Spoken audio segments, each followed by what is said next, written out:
Então, vamos começar conversando, né, sobre, já falei do violentômetro, dos 16 dias, e eu queria ter, antes de eu começar a minha palestra, eu queria falar especificamente para profissionais de saúde, que eu não sei se todos têm conhecimento da notificação compulsória de violência doméstica. A notificação compulsória é uma notificação feita por profissionais da área de saúde, da mesma forma que se faz notificação para doenças contagiosas.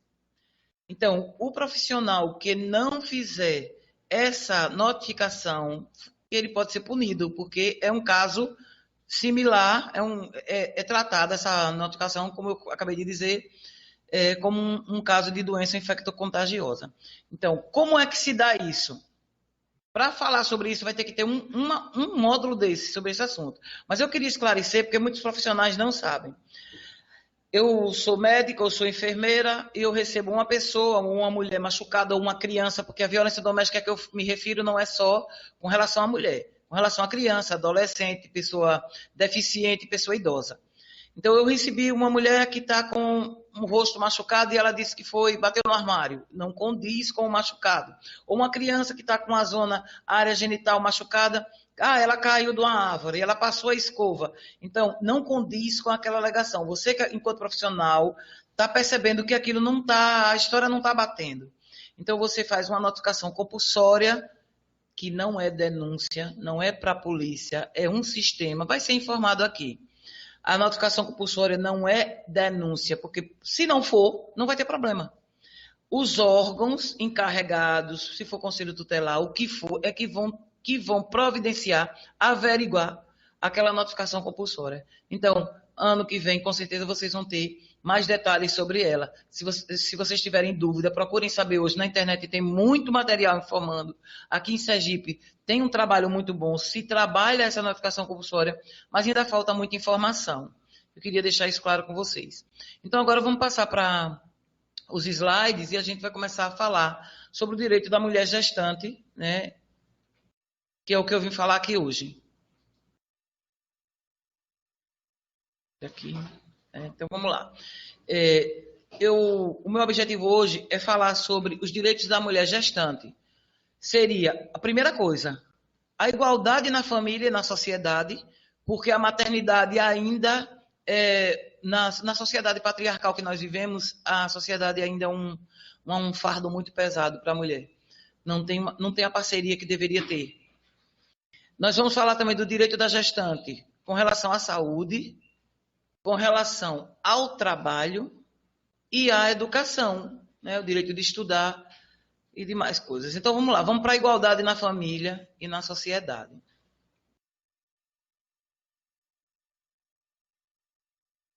Quando a gente fala de igualdade, toda vez que a gente ouve igualdade, equidade, que é a forma de igualdade mais abrangente, a gente está falando com relação aos direitos. Direitos. Toda vez que vocês vão ouvir falar, enquadra mulher, pessoa negra em minoria, não é que nós sejamos minoria em número, nós somos minoria em direitos. Então, a mulher ainda, apesar da Constituição, de todos os direitos e da lei não respaldar mais a sujeição feminina, a mulher ainda é minoria em direitos. Né? Nós temos muitas obrigações e os direitos são pouco efetivados. Então, a lei garante a igualdade entre homens e mulheres. Então, nós somos diferentes biologicamente, claro, sem dúvida nenhuma. Tem vários fatores, vocês são da área de saúde e sabem, que tem diferenças, mas nós não somos desiguais quando a gente fala de lei, quando a gente fala de direitos, quando a gente fala de direitos humanos. Os direitos humanos da mulher são iguais aos direitos humanos dos homens, independente da classe social, da etnia, do credo. Aí você pode dizer, mas isso é utopia e tudo. Mas enquanto a gente pensar que isso é utopia, a demora para se materializar vai ser muito maior. Então a gente tem que entender que a gente tem que correr atrás do que está escrito na lei para efetivar o que está lá, que é o que é correto. Então, a Constituição, eu não vou ler isso para vocês, eu só botei a título de informação. Vocês podem pegar isso depois e buscar ficar mais por dentro. Na Constituição Federal, essa é uma Constituição que estabeleceu a igualdade jurídica entre homem e mulher. Todas as constituições que já tiveram no Brasil, desde o Império, falavam que todos eram iguais perante a lei. Só que todos, literalmente, no masculino, todos os homens brancos e de classe social alta. E sempre foi assim, até hoje ainda querem que seja. Mas essa Constituição, o que aconteceu? Ela veio e colocou o óbvio, porque às vezes a gente tem que falar o óbvio. Homens e mulheres são iguais perante a lei. No artigo 3º, inciso 4º, fala lá. Sem preconceitos de origem, raça, sexo, cor, igualdade ou quaisquer outras formas de discriminação. A Constituição de 88, ela fez 31 anos esse ano, mas a mensagem ainda não foi internalizada pela população, infelizmente. Né? Mas aos poucos a gente vai conseguindo estabelecer, pior já foi. Então tem o artigo 5º que tem vários direitos, eu sempre digo, no ensino médio, os adolescentes, as adolescentes estudassem pelo menos o artigo 5º, né, muita coisa mudaria no dia a dia da gente. O mundo seria um lugar bem melhor de se viver, que a gente não seria tão ludibriado. Mas o artigo 5º, no inciso 1º, fala de novo. Todos são iguais perante a lei, homens e mulheres são iguais em direitos e obrigações. É isso que eu estou trazendo aqui para vocês. Quando a gente fala da mulher gestante, ela tem direitos e obrigações que não deveriam ser diferentes do pai, né? Porque a gestação é na barriga dela, mas o pai está lá também. Ele também está grávido, né? Literalmente. Então, o artigo 7º tem lá, inciso 33, né? O artigo... eu não sei ler algarismo romano não, viu, gente? Artigo 226, a família, base da sociedade, tem especial proteção do Estado, porque precisou vir isso na Constituição, porque as outras constituições não davam essa igualdade às pessoas dentro da família. Era a família hierárquica, né? Um manda e todos os outros obedecem. Nas ordenações filipinas, tinha lá no artigo 6º que o homem tinha o poder e o direito de doutrinar a mulher, crianças, animais e escravos. E tem gente que ainda vive nas ordenações filipinas, né? Só que elas não têm mais vigência. Então, gente, o parágrafo 8º também do artigo 226 fala que o Estado assegurará assistência à família. Aí, quando eu leio essas coisas que estão na lei, sabe por que eu gosto de falar? Porque as pessoas falam muito que nós precisamos mudar as leis do Brasil, nós precisamos mudar as leis, nós precisamos mudar leis, mas elas não conhecem nem as leis que existem. Nós precisamos efetivar as leis que existem. Nós precisamos divulgar as leis que existem. É isso que a gente precisa, para depois a gente reclamar. Então, vamos lá. Vou passando aqui. A gente dá, de regra, uma criação diferente das nossas filhas e dos nossos filhos. A gente não prima pela igualdade e respeito. A gente sempre diz que o menino pode tudo e que a menina sempre tem restrições. Eu ontem estava em um determinado lugar dando uma palestra e eu falando, observem festas de crianças. Numa coisa mínima, gente, não pensem que as coisas são irrelevantes. A gente está falando de um problema, a pessoa diz, mas isso é besteira. Não é besteira. O fato de eu chegar numa plateia e dizer bom dia a todos é muita diferença, porque eu não sou todos, eu sou todas e eu não me sinto contemplada. A linguagem nossa também nos ensina a invisibilizar a mulher. Quando você vai para uma celebração de casamento, que você ouve o celebrante dizer... eu vos declaro marido e mulher, vem logo na minha mente. Marido, tudo bem, porque marido é uma situação provisória. Ele pode ser amanhã ou não, mas mulher não é uma situação provisória. Eu sou mulher, eu era antes do meu casamento e continuo sendo. Então, se eu sou declarada mulher depois que caso, antes eu era o quê? Um extraterrestre? Né? E quando eu me separo do marido, que eu passo a ser ex-mulher, existe a possibilidade de eu ser ex-mulher? Não existe ex-homem, existe ex-marido e ex-esposa. Então, a gente tem que perceber a violência que tem contra a mulher na linguagem que foi construída por homens. A linguagem é masculina. Então, a gente, desde a linguagem, desde tudo, a gente tem que construir a igualdade e o respeito. Né? Então, como é que a gente educa nossas meninas? Nós educamos ou adestramos essas crianças? Vocês estão vendo esse slide aí, menininha no fogãozinho, né, na geladeirinha, costurando, tudo rosinha, tchu, florzinha, princesinha. E a gente cria princesas e depois joga essas princesas literalmente a gente joga na guerra. né? As princesas na guerra, com a varinha de condão. Não tem como elas se defenderem.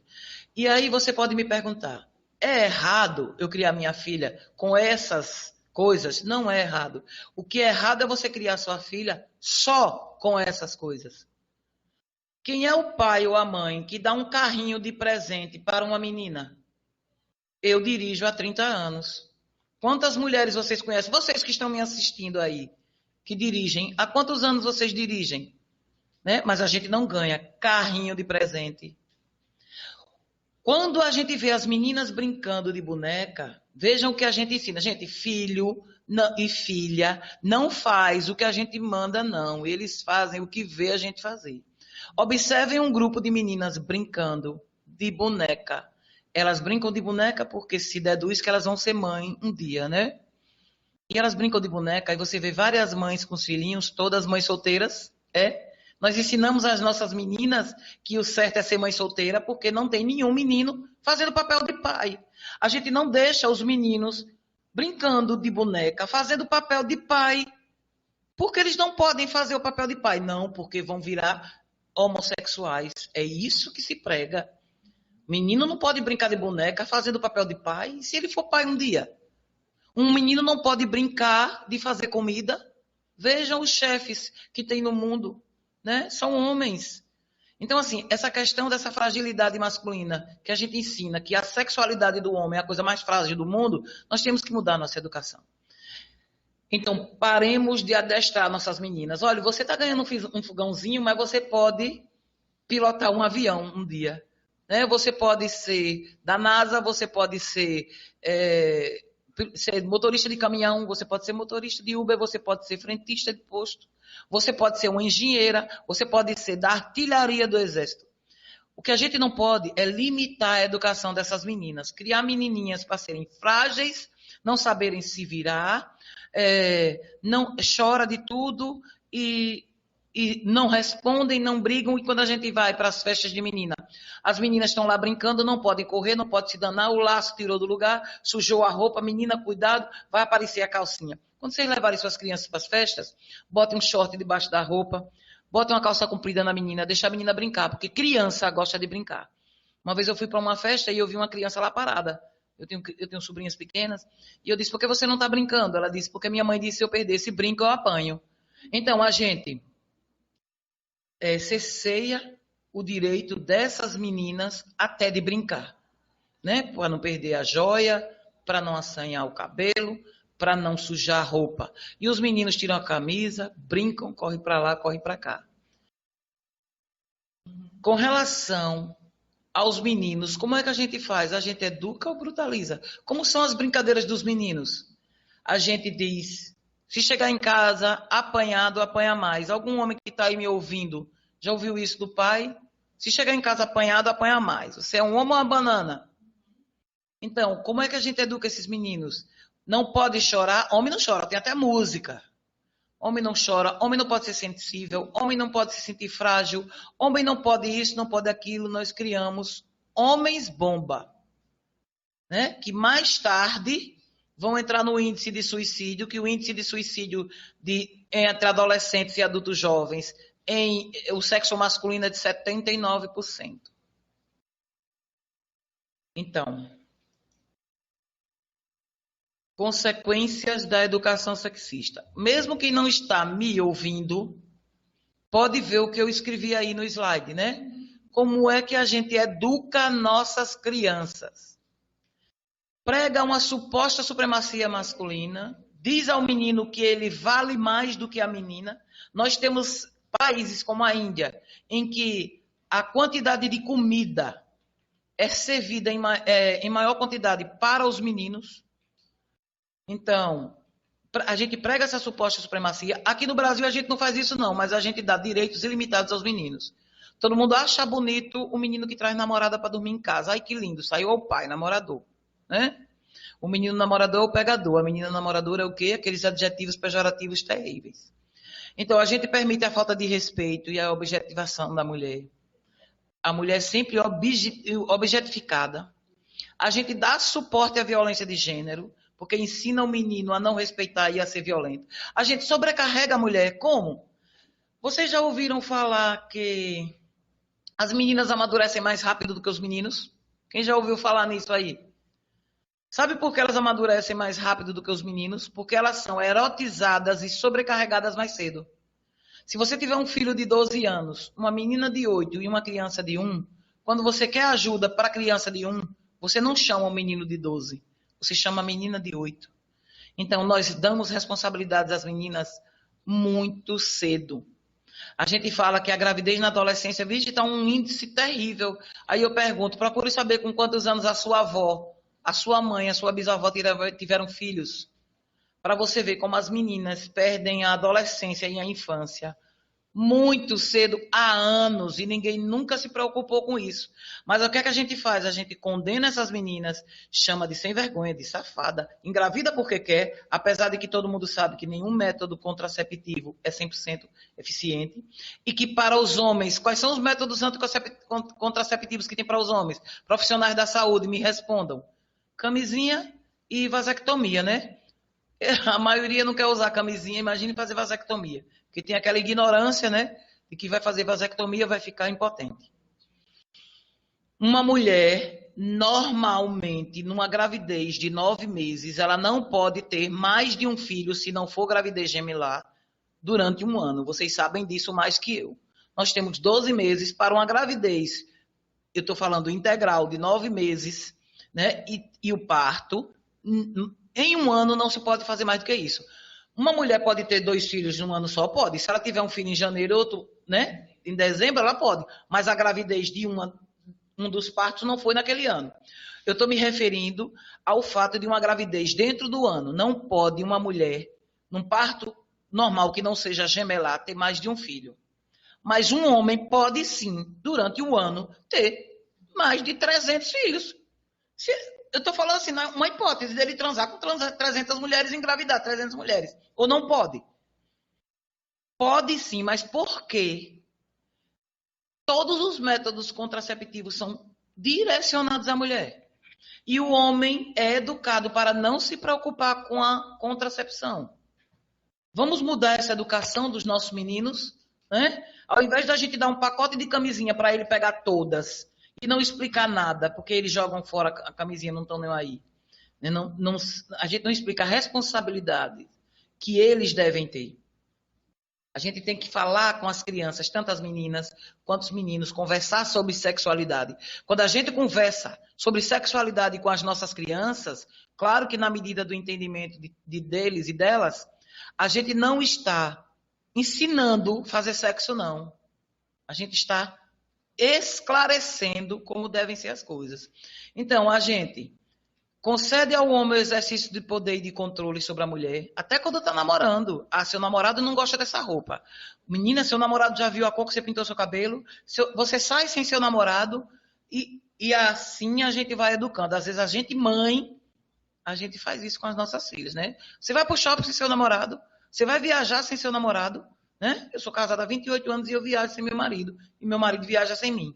Então a gente cerceia o direito da mulher de ir e vir, a gente estrutura a cultura do estupro, porque a gente ensina os meninos a fazerem fio-fio na rua, dizer aquelas palavras ridículas, pejorativas, aquelas cantadas que as meninas são ensinadas a achar que são elogio. A gente não precisa de fio-fio. Gente, eu tenho uma linguagem assim, meio que popular. Então, eu sempre digo às meninas, quando alguém fizer fio-fio para vocês, vocês digam que eu não preciso de fio-fio.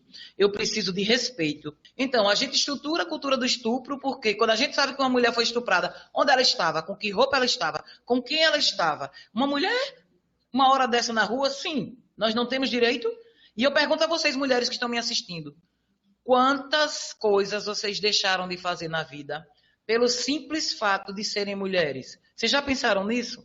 Até uma roupa para vestir que você pensa, vai sair de casa, eu vou subir determinada escada, eu vou passar por determinado lugar, não posso vir essa roupa, vou para um lugar, não posso usar esse decote. Vocês já pensaram quanto tempo a gente perde pensando nessas coisas, que vai passar por determinado lugar, vou de Uber porque o carro vai ficar em algum lugar ruim, para eu pegar de volta, entendeu? Então a gente dificulta o acesso da mulher à educação.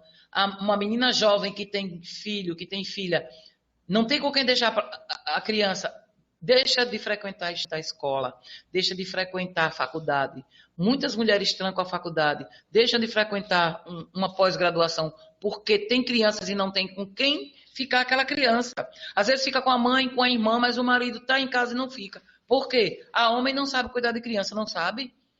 Eles não sabem ou eles não são ensinados? Porque nós mulheres não nascemos sabendo cuidar de criança. A gente aprende com a lide do dia. Né? Eu amamentei meu filho 24 meses, o maior trabalho para aprender, pegar a posição correta para amamentar a criança. A gente aprende com a prática. Então, os homens sabem sim cuidar de crianças, eles só precisam ser ensinados. Eles só precisam precisar, né? Porque da socialização do homem é retirado o cuidado. Da socialização da mulher é retirado o amor próprio. Né? Então, a gente precisa educar as crianças para a igualdade. Como é que eu educo um menino para ter cuidado com ele mesmo? Para ele cuidar da saúde dele, para ele cuidar da casa, para ele cuidar das crianças. Ele cuida de uma esposa doente, o homem, cuida dos pais e mães idosos, cuida. Eu conheço alguns que cuidam, mas eles ainda são minoria. E, gente, eu vou dizer a vocês, melhorou muito. Se vocês forem para escolas hoje, vocês verem homens lá buscando os filhos. Se vocês forem, por exemplo, para a sementeira final de semana, vocês verem homens lá passeando com suas crianças, né? Então, tem pais que ficam com os seus filhos e suas filhas para a esposa ir para a faculdade ou para a escola. Mas esse número ainda é menor. Esse número é exceção. Eles precisam passar a ser regra. Né? Então, vamos lá. Consequência da educação sexista, continuando, dificulta o acesso da mulher ao mercado de trabalho. Quantas mulheres vocês conhecem que quando voltam da licença maternidade, principalmente se for na iniciativa privada, né? Na iniciativa privada, voltam da licença maternidade com a certeza da demissão. Vocês conhecem alguma? Quantas mulheres vão fazer entrevista de emprego e perguntam, a senhora tem filho? Fica com quem? Quando a senhora vier trabalhar, como é que vai ser? Como é isso, como é aquilo? O homem faz uma entrevista de emprego e a pessoa pergunta, o senhor tem filhos? Tem. Tem filhas? Tem. 10. Ninguém pergunta com quem fica, quem vai tomar conta, porque já se pressupõe que a responsabilidade não é dele. Vocês percebem como a nossa criação deturpa tudo? A mulher trabalha, às vezes faz muito mais coisa do que aquele homem, na mesma função. E os salários são inferiores. As mulheres, exercendo a mesma função que os homens, de regra, recebem 30% a menos que os homens. E se essa mulher for negra, e aí eu vou falar para vocês, porque eu sou ativista negra, se essas mulheres forem negras, chega a 50%. Né? Quando tem concurso, é diferente. Que aí você contrata homens e mulheres, independente de qualquer coisa, quem passou no concurso ganha o mesmo salário. Mas na iniciativa privada ainda é assim. Então, a educação sexista também restringe a representatividade da mulher nas esferas de poder. As esferas de poder, política partidária, qualquer lugar que você... As associações, as igrejas. Pense em qualquer igreja, independente de qual seja a sua religião. Retire as mulheres para você ver o que fica. Pense nas associações de trabalho, nos sindicatos. Retirem as mulheres para você ver o que é que fica. Mas os cargos de liderança e de chefia são sempre dos homens. Sempre são exercidos por ele. A gente promove a violência doméstica nos 5 tipos, né? Porque a gente entende a violência doméstica como só violência física. Mas tem a violência psicológica, tem a moral, tem a violência sexual, que as pessoas não entendem que existe o estupro conjugal, que o marido não tem o direito de fazer sexo com a mulher quando ele bem entende as práticas que ele bem quiser. A relação sexual, para não ser estupro, precisa ser consensual. Qualquer ato libidinoso precisa ser consensual. Se não for, é crime, independente de quem seja a pessoa. A certidão de casamento não é um título de propriedade. A gente precisa entender isso. Então, tem também a violência patrimonial, que muita mulher nem sabe que existe. Sabe aquela mulher que tem carro em casa, que ela ajudou a comprar, mas ela não dirige? Aquela mulher que tem o salário, mas quem administra o marido, ela não sabe nem para onde vai? Às vezes ela nem pega no dinheiro, recebe e entrega diretamente a ele. Às vezes ela nem é ela que manuseia o dinheiro, não sabe de nada. A família tem patrimônio, tem tudo, e ela não sabe o que tem. Então, a violência patrimonial também. E essa violência ela é muito praticada quando termina os relacionamentos, né? Na separação, no divórcio. no fim da união estável, ela é uma das violências mais praticadas. Então, a gente estimula o assédio sexual e moral nas escolas, nas instituições de ensino e no trabalho. Muitas mulheres abandonam emprego, mestrado, doutorado, por conta do assédio. Ah, que bobagem, ele só lhe fez um elogio. Ah, mas você também é fresca. Ah, que bobagem, né? Porque às vezes os professores ou alguém hierarquicamente superior lhe constrange com alguma fala. Gente, quando eu me refiro a esses casos, eu não estou generalizando, né? Todo mundo sabe que existem profissionais bons e ruins em todas as categorias. Não estou generalizando, eu estou falando uma coisa que acontece no dia a dia, na vida, na sociedade. Que a pessoa pode ser assediada sexualmente, tanto no trabalho, como na escola, como na faculdade. Isso pode acontecer. Né? A gente estimula também com a nossa educação a importunação sexual em vias públicas. Quer dizer, o homem, por achar que uma mulher está com a saia curta ou com uma blusa decotada, ele acha que aquilo é um convite? Por quê? Ele acha que aquilo é um convite. A gente vive num país tropical, calor de dia à noite, não tem essas 4 estações. Nós temos calor, quentura, né? Inferno, chama em brasa, verão. A gente não tem essas outras estações que muitos países têm. Então, a gente vive, não pode vestir uma roupa mais curta, uma roupa mais decotada, porque você é logo adjetivada. Então, a gente estimula a importunação sexual em vias públicas, que até tem uma lei, né, hoje, sobre essa questão da importunação sexual, que ela foi criada em setembro, sobre a importunação que acontecia nos ônibus, vocês já devem ter ouvido falar. Em setembro do ano passado foi criada essa lei da importunação em vias públicas, a importunação sexual contra a dignidade sexual da pessoa, que ela pode ter uma pena até de 5 anos. Então, a nossa educação sexista é a maior causa do feminicídio, porque os homens, quando crescem, que casam, que chegam lá na ponta, eles não veem mulher como um ser humano de direitos e obrigações iguais a eles. Eles veem, de regra, objetos de sua propriedade que eles podem dispor e que eles têm o domínio e o controle de vida e morte sobre aquela mulher. Então, volto a dizer, gente, os homens não são todos iguais, eu estou falando da regra, né, e essas causas do feminicídio não são todos os homens que tratam as mulheres assim, mas a regra é essa. A gente vê todo dia aí esses casos de feminicídios. Bom, é isso que a gente tem que ensinar às nossas crianças. Como é que a gente muda esse final aí? A gente ensina isso a menina e a menino, independente de qualquer coisa. Porque as nossas crianças não vão ter a gente para sempre. E quando você ensina autonomia, você está promovendo, né, o caráter, a identidade, a personalidade daquela criança. Esses slides vão ficar aqui à disposição, viu, de vocês. Então, a escola tem que ser promotora de igualdade, né? Incluir e valorizar a diversidade. E aí, quando eu me refiro à diversidade, eu falo também da questão de orientação sexual e identidade de gênero, que profissionais que estão na ponta, que trabalham com o público, têm que saber diferenciar, parar de julgar e de achar isso é errado, isso é pecado. Pecado é uma coisa que vem decorrente de religião, né, de fé, e fé e religião são coisas de cunho privado.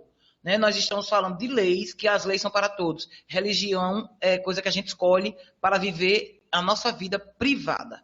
A gente não pode querer impor para as outras pessoas. Então, nós temos que ser todos família, né, sociedade contra o bullying. É que o bullying sempre existiu, mas agora botaram um nome bonito nele. Na minha época era bullying mesmo.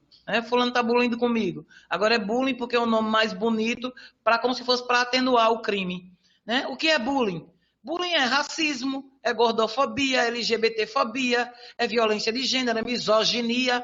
Né? Que misoginia, o descaso pelo feminino. Esse menino é uma mulherzinha, chorando igual uma mulherzinha. Olha, que homem do jeito de mulher. Né? Porque tudo que é de mulher é ruim. Não pode vestir isso que é de mulher, isso é coisa de mulher. Então, a gente ensina muito isso às nossas crianças. Então, o bullying, a gente tem que combater em qualquer lugar. E discutir essa questão da sexualidade, que eu também, assim, não vou falar sobre isso, mas profissionais que estão com o público têm que entender o que é identidade de gênero, o que é orientação afetiva e sexual, o que é sexo. Né? A diferença de sexo e gênero, gênero é uma construção. Gênero não é natural, não é uma coisa que nasce com a gente. Gênero é construído socialmente. Natural é o sexo biológico. Então, a gente tem que saber, nós que somos profissionais, temos que saber diferenciar isso aí para poder orientar as pessoas que nos procuram. A gente tem que discutir aí o que é que a gente precisa ensinar às nossas meninas, né? Para eu entrar nas mulheres grávidas, né? Quando a gente vai se envolver num relacionamento, nós temos que ensinar as nossas meninas que elas não têm que ficar cegas e se anular enquanto pessoas. Ah, eu vou casar agora, pronto, minha vida acabou. Minha vida profissional acabou, a escola não me cabe mais, o mercado de trabalho não me cabe mais. Então, esses projetos de vida têm que ser discutidos.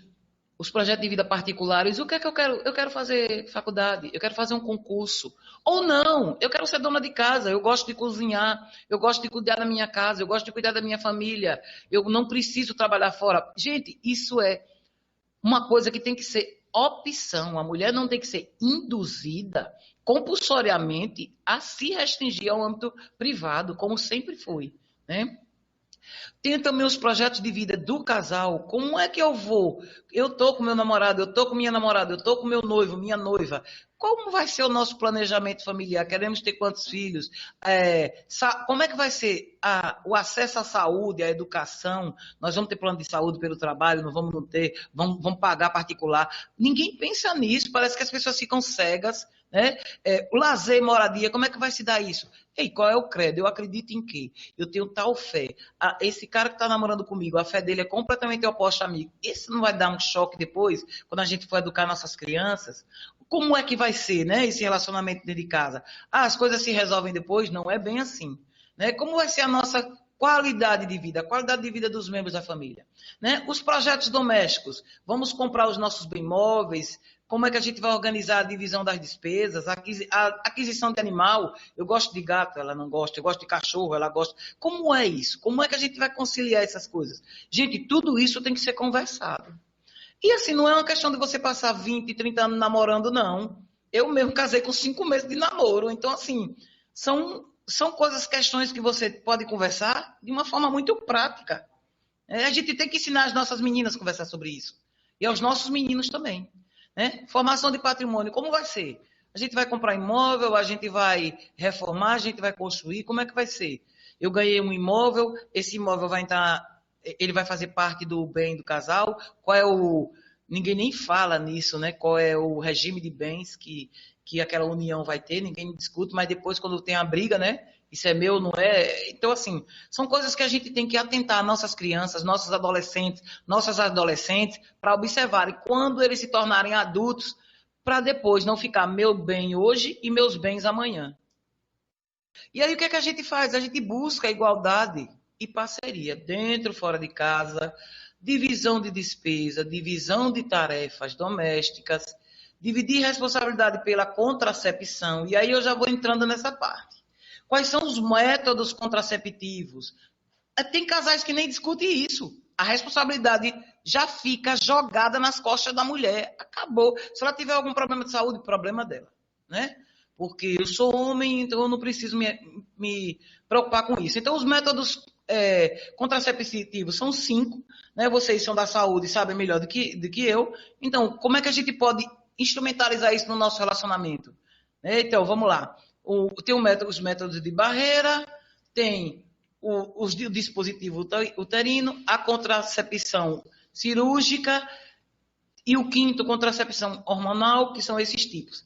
Quem vai ficar responsável por isso? Somos nós dois, nós vamos fazer um revezamento, ela vai tomar comprimido, injeção por um tempo, eu vou usar a camisinha por um tempo, eu pretendo fazer vasectomia, porque é uma coisa menos complexa do que uma ligadura. Como é isso? Sabendo que nenhum desses métodos é 100% eficiente. Qual é a minha responsabilidade enquanto homem, enquanto pai, com relação à contracepção na minha família?